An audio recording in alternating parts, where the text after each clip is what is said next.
പത്തനംതിട്ടയിലും ആറന്മുളയിലും വീണ്ടും ജലനിരപ്പ് ഉയർന്നു. റാന്നിയിൽ വെള്ളം താഴുന്ന അവസ്ഥയിലാണ്. ഇന്നലെ രാത്രി പെയ്ത മഴയും മൂഴിയാറിലെ ഡാമിൽ നിന്നും തുറന്നുവിട്ട വെള്ളവും കൂടി എത്തിയതോടെയാണ് ജലനിരപ്പ് ഉയർന്നത്. ആറന്മുളയിലെ ഉൾപ്രദേശങ്ങൾ ഒറ്റപ്പെട്ട നിലയിലാണ്. പിന്നെ ഈ സത്രത്തിൻ്റെ ഇവിടം മുതൽ അങ്ങ് പോലീസ് സ്റ്റേഷൻ്റെ അവിടം വരെ, പോലീസ് സ്റ്റേഷൻ കഴിഞ്ഞാൽ തെക്കേമല അങ്ങ് പോകുന്ന ഭാഗം വരെയും റോഡിലെല്ലാം വെള്ളമാണ്. വാഹനങ്ങളൊന്നും ഓടാൻ പറ്റത്തില്ല. ആൾക്കാർക്കെല്ലാം ബുദ്ധിമുട്ടാണ്. ഒരുപാട് പേര് മാറി പിന്നെ എല്ലാം വെള്ളം താഴുവാണെന്ന് വിചാരിച്ചിരുന്നപ്പം പിന്നെയും വെള്ളം പൊങ്ങിക്കൊണ്ടിരിക്കുകയാണ്. ഡാം തുറന്ന് വെച്ചേക്കണമെന്ന് പറയുന്നു. എന്തായാലും ഒരു ആറന്മുളക്കാർക്ക് മൊത്തം ഈ താഴ്ന്ന പ്രദേശങ്ങളിൽ വസിക്കുന്നവർക്ക് വലിയൊരു ഭീകരമായ അവസ്ഥയാണ്. ഇപ്പം ഞങ്ങൾ ഇരിക്കുന്ന സ്ഥലം എന്ന് പറഞ്ഞാൽ 4 സൈഡും വെള്ളത്താൽ ചുറ്റപ്പെട്ടതാണ്. വില്ലേജ് ഓഫീസറും അവിടുത്തെ സ്റ്റാഫും എല്ലാം ഉണ്ട്. ഗവൺമെൻറ് സംവിധാനങ്ങളിൽ സിവിൽ സ്റ്റേഷനുണ്ട്. അവിടെ ഇതിന് ചുറ്റുവട്ടം ഒരു 10, 100, 150 വീടുകളും താമസിക്കുന്നുണ്ട്. പിന്നെ ഒറ്റപ്പെട്ട് കഴിയുന്നവരെ മിക്കവാറും ഉള്ളവരെല്ലാം രക്ഷപ്പെടുത്തിയിട്ടുണ്ട്. നല്ല രീതിയിൽ ക്യാമ്പുകൾ പ്രവർത്തിക്കുന്നുണ്ട്. ക്യാമ്പിൽ പോകുന്നവർക്കാണ് ശരിക്കും പറഞ്ഞാൽ ഏറ്റവും അവർക്കൊന്നും പേടിക്കേണ്ട കാര്യമില്ല ക്യാമ്പിൽ പോകുന്നത്.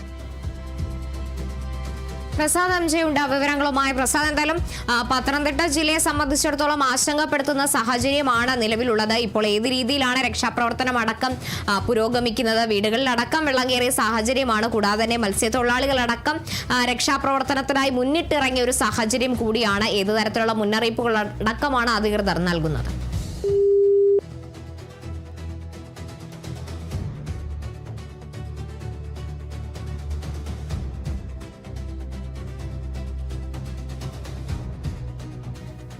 പത്തനംതിട്ടയെ സംബന്ധിച്ചിടത്തോളം കഴിഞ്ഞ ദിവസങ്ങളിലൊക്കെ പെയ്ത മഴയിൽ കനത്ത ഒരു പ്രളയ സാധ്യത നിലനിൽക്കുന്ന സാഹചര്യമാണ് നിലവിലുള്ളതും. ആറന്മുളയിൽ അടക്കം ഇപ്പോൾ ജലനിരപ്പ് ഉയരുന്ന സാഹചര്യമാണ് ഉള്ളത്. റാന്നിയിലടക്കം വെള്ളം താഴുന്ന അവസ്ഥയിലാണെങ്കിലും ആശങ്കപ്പെടുത്തുന്ന സാഹചര്യം തന്നെയാണ് ഉള്ളത്. ഇന്നലെ രാത്രി പെയ്ത മഴയും അതുപോലെ തന്നെ മൂഴിയാറിലെ ഡാമിൽ നിന്നും തുറന്നുവിട്ട വെള്ളം കൂടി എത്തിയതോടെയാണ് ഇത്തരത്തിൽ ജലനിരപ്പ് ക്രമാതീതമായി ഉയരുന്ന ഒരു സാഹചര്യം ഉണ്ടായിരിക്കുന്നത്. പ്രസാദ് എംജിയുടെ വിവരങ്ങളുമായി. പ്രസാദ്, എന്തായാലും ആശങ്കപ്പെടുന്ന തരത്തിലുള്ള വാർത്തകൾ തന്നെയാണ് പത്തനംതിട്ടയിൽ നിന്ന് പുറത്തേക്ക് വരുന്നത്. ഏത് രീതിയിലാണ് ഇപ്പോൾ രക്ഷാപ്രവർത്തനം അടക്കം പുരോഗമിക്കുന്നത്? മത്സ്യത്തൊഴിലാളികൾ അടക്കം രംഗത്തുണ്ട്. എത്രത്തോളം മുന്നറിയിപ്പുകളാണ് അധികൃതരുടെ ഭാഗത്തു നിന്ന് അടക്കം ലഭിക്കുന്നത്? കർത്തൂർ, നമുക്കിപ്പോൾ ഒരു ആശ്വാസത്തിന്റെ വാക്കുകളാണ് നമുക്കിപ്പോൾ പറയാൻ കഴിയുന്നത്. കാരണം റാന്നിയിൽ നിന്നുള്ള വെള്ളത്തിന്റെ ഇറക്കം നമുക്കിപ്പം ദൃശ്യങ്ങളിൽ കാണാം. നമുക്ക് രാവിലെ തന്നെ റാന്നിയിലെ പല പ്രദേശങ്ങളിലും ഡാമിൽ നിന്നും എത്തിയിട്ടുള്ള വെള്ളം ഇപ്പം ഇറങ്ങി തുടങ്ങിയിട്ടുണ്ട്.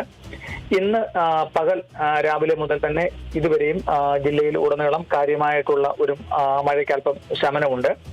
ഇതിന്റെയൊക്കെ അടിസ്ഥാനത്തിൽ രാവിലെ തുറന്നു വെച്ച ഷട്ടറിന്റെ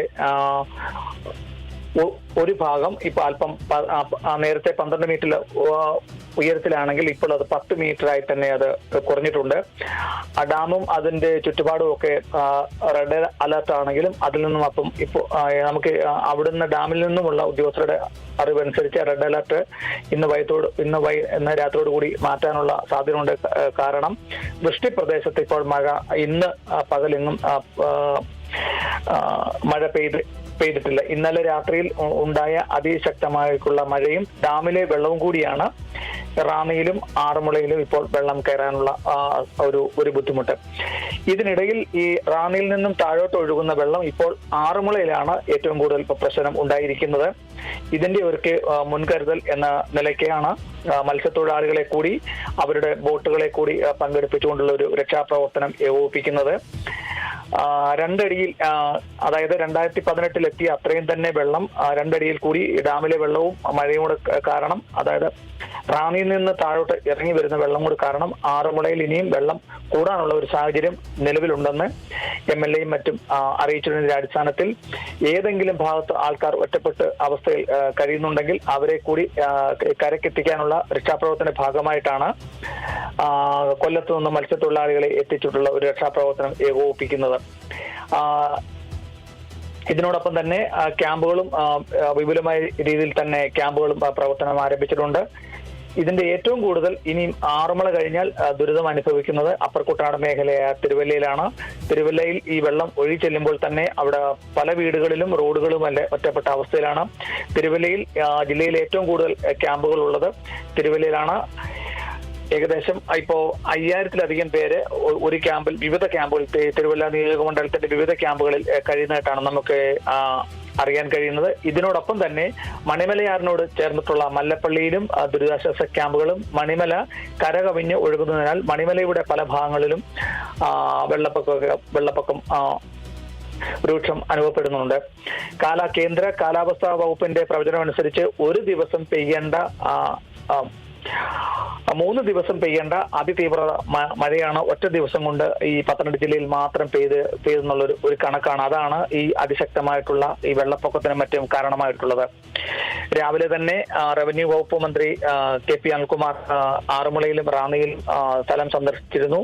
അദ്ദേഹത്തോടൊപ്പം തന്നെ വിഷ്ണുനാഥും ഉണ്ട്.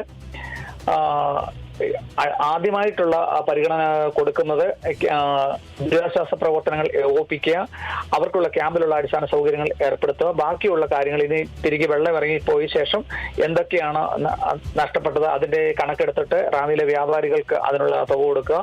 ബാക്കിയുള്ള ഈ വീടുകളും മറ്റും കടകളും ഒക്കെ ക്ലീൻ ചെയ്യുക. അതിനുള്ള ക്രമീകരണങ്ങളും ചെയ്യുന്നുണ്ട്. ആദ്യമായി തന്നെ എത്രയും ഒരു വാർഡംഗത്തിന് 25,000 രൂപ തന്നെ ഇന്ന് രാവിലെ തന്നെ മന്ത്രി KP അനിൽകുമാർ ഒരു പ്രഖ്യാപനം നടത്തിയിട്ടുണ്ട്.